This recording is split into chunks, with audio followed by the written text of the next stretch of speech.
Iraq की हज़्ज़ुश्शाबी ने अरबईन के मौके पर इमाम हुसैन अलैहिस्सलाम के ज़ायरीन पर हमले की बड़ी साजिश को नाकाम कर दिया।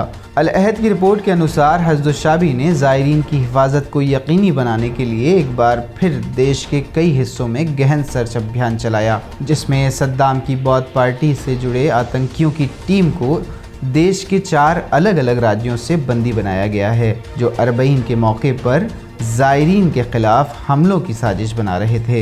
हज़्ज़ुश्शाबी के इस ऑपरेशन को हज़्ज़ुश्शाबी के चीफ ऑफ स्टाफ की देखरेख और टॉप इंटेलिजेंस की ओर से सारी रिपोर्ट क्लियर हो जाने के बाद चलाया गया। हज़्ज़ुश्शाबी ने इस अभियान से पहले सारी कानूनी औपचारिकताएं पूरी कर ली थी।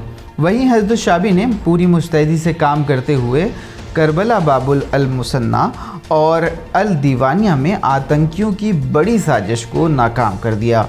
आतंकियों की टीम को बंदी बनाते हुए पुलिस के हवाले कर दिया गया है। तो हज़्ज़ुश्शाबी की ओर से जारी बयान में फ़िलहाल इस अभियान के बारे में अधिक जानकारी न देते हुए कहा गया है कि इसके बारे में बाद में तफसील से मीडिया को बताया जाएगा।